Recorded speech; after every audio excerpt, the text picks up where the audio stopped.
चलिए, मैं नंदलाल मौर्य आप लोगों को क्लास 10th का चैप्टर नंबर 1.1 सॉल्व करा रहा हूँ और क्वेश्चन नंबर 2 तक सॉल्व करा चुका हूँ। वो मेरे प्लेलिस्ट में जाके देख सकते हैं। क्वेश्चन नंबर 3 है, देखते हैं क्या कह रहा है। किसी परेड में 616 किसी परेड में 616 सदस्यों वाली एक सेना आर्मी की टुकड़ी को 32 सदस्यों वाले एक आर्मी बैंड के पीछे मार्च करता है। दोनों सदस्यों को समान संख्या वाले सदस्यों में मार्च करना है। इन सदस्यों की अधिकतम संख्या वाले सदस्य स्तंभों में मार्च करना है। इन स्तंभों की अधिकतम संख्या क्या है जिसमें वे मार्च कर सकते हैं। देखें क्या कैसे लगाते हैं।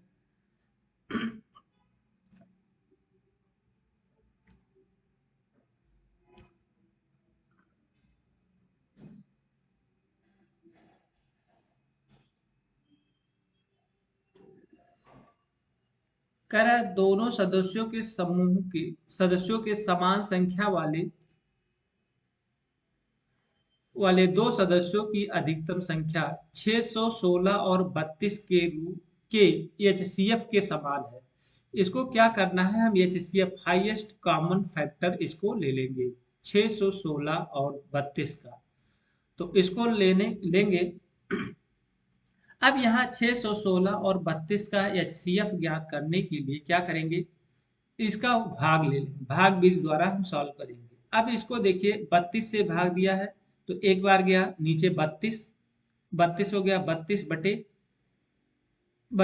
फिर 61 में से 32 घटा से 29 आ गया, 6 उतार लिए। फिर उसके बाद में 19 बार गया 32 में, 19 की टेबल तो 288 आ गया, शेष बचा 8।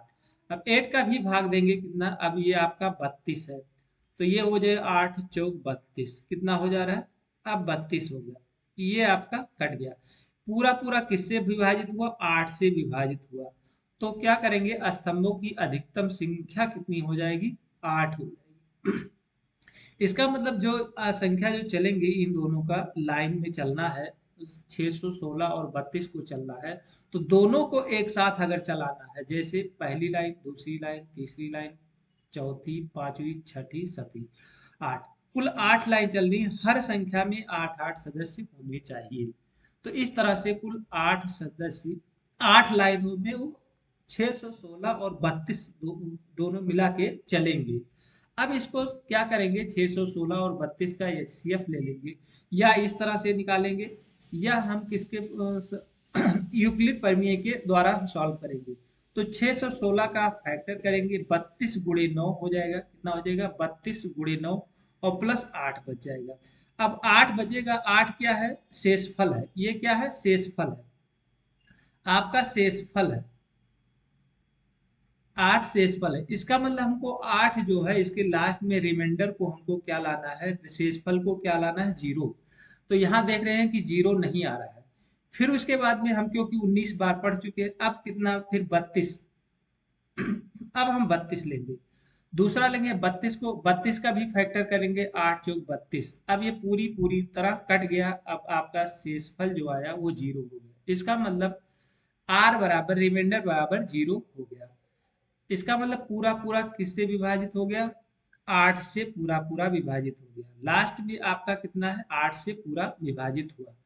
अब यहाँ कह सकते हैं 32 और 616 का एचसीएफ कितना हो जाएगा, 8 हो जाएगा। तो इसी को हमको साफ सिद्ध करना था, इन स्तंभों की अधिकतम संख्या क्या होगी जिसमें वे मार्च कर सकते हैं। तो कितने बार, 8 सदस्यों की अधिकतम स्तंभों की संख्या कितनी हो जाएगी, स्तंभों की संख्या मतलब लाइन कितनी हो जाएंगी, वो 8 लाइनें होंगी और पूरी पूरी मार्च करेंगी। इस तरह से इसको सॉल्व कर लेंगे। अब चलेंगे चौथे क्वेश्चन की ओर।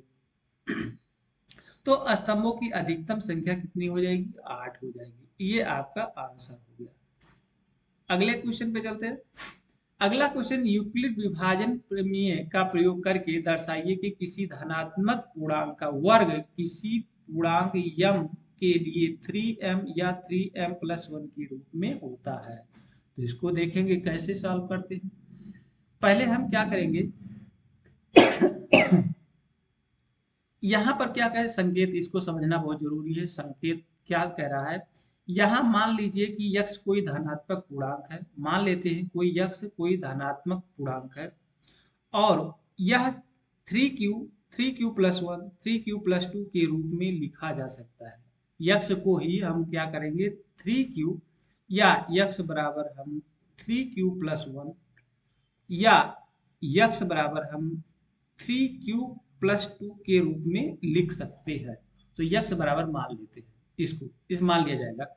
लिखने के बाद में क्या करते हैं, इसमें से प्रत्येक का वर्ग कीजिए। क्या करेंगे, इसका वर्ग और इसका वर्ग कर दीजिए, इसका भी वर्ग करेंगे, इसका भी वर्ग करेंगे, दोनों तरफ वर्ग कर देंगे। हम क्या करेंगे, दोनों तरफ वर्ग कर देंगे। वर्ग करने के बाद में क्या करें, दर्शाइए कि इन वर्गों को 3m या 3m+1 के रूप में लिखा जा सकता है। हाँ बिल्कुल लिखा जा सकता है। तो देखें कैसे लिखा जा सकता है। सबसे पहले कि माना यक्स एक धनात्मक पूर्णांक है, यहाँ 3q, यहाँ की जी लिखा हुआ q होगा, यहाँ भी g हो जाएगा, g के स्थान पे q हो जाएगा। तो 3q+1 3q+2 के रूप में ये आपका दिया हुआ है। क्या है, मान लेते हैं ये इस रूप में, इस फॉर्म में है, ये इस फॉर्म में है, इस तरह से मान लेंगे यक्स बराबर। अब इसी को हम वर्क करेंगे। क्या करेंगे, हम इसी को वर्क करेंगे। यक्स एक धनात्मक पूर्णांक है, इसको किस रूप में लिखें, 3q या 3q+1 या 3q+2 के रूप में लिख सकते हैं। अब आगे क्या करेंगे, आगे करेंगे यक्स बराबर 3q। क्या अभी हम बताएंगे ना, यक्स बराबर 3q, तो यक्स बराबर 3q। फिर यहाँ भी कह रहा है ये पूर्णांक वर्ग कह रहा है, ये क्या है, धनात्मक पूर्णांकों को वर्ग किसी पूर्णांक m के लिए 3m या 3m+1 के लिए होता है, रूप में होता है। तो यहाँ x बराबर 3q या एक्स स्क्वायर वर्ग कर देंगे, तो एक्स स्क्वायर बराबर 9q² हो जाएगा।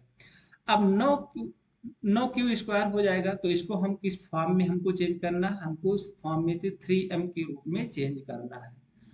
तो हम इसको कैसे चेंज करेंगे, देखिए हम एक्स स्क्वायर बराबर 3 × 3q², इस तरह से इस फॉर्म में हम इसको लिख सकते हैं। अब यहाँ लिखने के बाद में हम यहाँ जानते हैं कि 3q² बराबर क्या होता है। यहाँ पर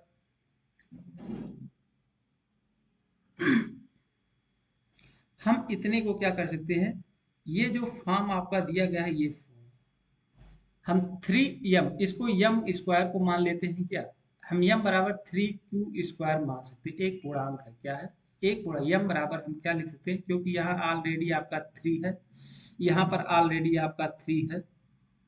अब हमको क्या किस फॉर्म में, m के फॉर्म में लाना है। तो हम क्या करेंगे, 3 ऑलरेडी निकाल दिया, अब जो बचा है 3q। तो 3q को हम लिख सकते हैं 3q², m इसकी 3q² के स्थान पे हम m लिख सकते हैं। तो हम लिख दिए, तो यहाँ x² बराबर 3 × 3q² हो जाएगा। अब क्या करेंगे, अब यहाँ पर हम x² बराबर 3m लिख दे सकते हैं, इस टाइप में इसको लिख सकते हैं। तो देखेंगे कि यहाँ का 3m के रूप में आ गया, यहाँ क्या है 3m के रूप में हम पा गए। तो एक समीकरण हमको ये प्राप्त हो गया, एक समीकरण प्राप्त हो गया। अब इसी तरह से देखेंगे इस, अब दूसरा फॉर्म क्या है, 3m+1, मतलब इस रूप में भी लिख सकते हैं, तो हाँ लिख सकते हैं। तो देखेंगे, मान लेते हैं x बराबर 3q+1, मान लेते हैं x बराबर 3q+1। अब यहाँ पर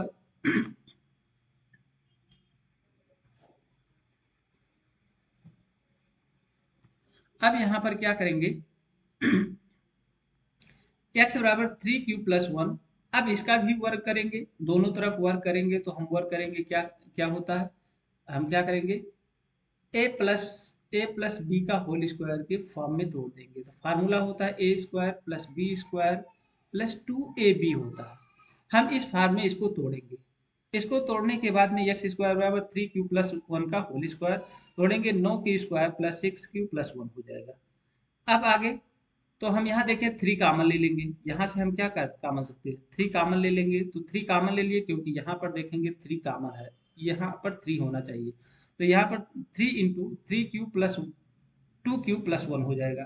अब ये जो यहाँ जो मान आपका दिया गया है 3q² प्लस 2q, इसको हम क्या मान सकते हैं, यम मान कर लगा सकते हैं। क्या करेंगे देखिए, एक्स स्क्वायर बराबर 3 into 3q² plus 2q plus 1। तो यहाँ पर हम एक्स स्क्वायर बराबर 3m+1, जहाँ m बराबर हम क्या लिख सकते हैं 3q² प्लस 2q, एक पूर्णांक है, हम इसको मान लेते हैं क्योंकि हमको लाना है किस फॉर्म में, 3m के प्लस 1 की फॉर्म में लाना है। तो हम यम ले आया और यहाँ इसको इसको तो इतने को हम क्या मान लिए, यम मान लिए। क्या मान लिए, यम मान लिए। अब आगे तो दूसरा, इसी प्रकार हम क्या करेंगे, 2q+1 के रूप में फॉर्म में चेंज करेंगे। हम क्या है 3m+2 के फॉर्म में हम इसको भी सॉल्व करेंगे। देखें यहाँ x बराबर 3q+2 हो तो तब क्या करेंगे, फिर वर्क करेंगे, 9q² प्लस 12a प्लस 4 हो जाएगा। फिर उसके बाद में क्या करेंगे, फिर आपको फिर यहाँ से देखिए 3 कॉमन ले लेंगे, यहाँ से क्या करेंगे 3 कॉमन लेंगे। 3 कॉमन ले लेंगे तो बचेगा 3q² प्लस 4q प्लस 1। 1 को हमको ऐसे ही रहने देना है, 1 को हमको छेड़छाड़ नहीं करना है। अब यहाँ से क्योंकि 1 के फॉर्म में लाना है, क्योंकि लास्ट में 1 लाना है। अब आगे देखेंगे 3q² प्लस 4q प्लस 1। अब इतने को हम क्या करेंगे, हमको देखिए यहाँ पर हम 1 ही लास्ट में क्या 1 ही लाना है, क्योंकि यहाँ पर 1 3m+1 है, 3m+1 है तो हमको 1 के फॉर्म में लाना है। अब इतने 3q प्लस 4q प्लस 1 को हम यम मान लेंगे, तो यम मानेंगे तो x² 3m+1, तो इस फॉर्म में, क्योंकि यम बराबर हम मान चुके हैं 3q² प्लस 4q प्लस 1, एक पूर्णांक है। तो तीसरा समीकरण आपका ये मिल गया, दूसरा ये मिल गया और पहला ये आपका हो गया। तो पहला दूसरा तीसरा इस फॉर्म में आपका सिद्ध हो गया कि आपका ये देखिए, पहला ये हो गया, दूसरा सिद्ध किया तो देखेंगे ये आ गया, तीसरा सिद्ध कर दिया x²। तो क्या कह रहा है, यूक्लिड विभाजन प्रमेयिका का प्रयोग करके दर्शाया गया धनात्मक पूर्णांक वर्ग किसी पूर्णांक m के लिए 3m या 3m+1 के रूप में होता है। हाँ होता है, क्योंकि सिद्ध हो चुका है। अब आगे, अब देखिए समीकरण 1 और 2 और 3 से क्या करेंगे, x² बराबर 3m, x² बराबर 3m+1 के रूप में है। फिर अतः किसी धनात्मक पूर्णांक का वर्ग अगर करते हैं तो m के लिए 3m या 3m+1 के रूप में होता है। तो इस तरह से ये क्वेश्चन सॉल्व हो चुका है। चलिए अगला वीडियो फिर लाएंगे और तब तक के लिए नमस्कार, धन्यवाद।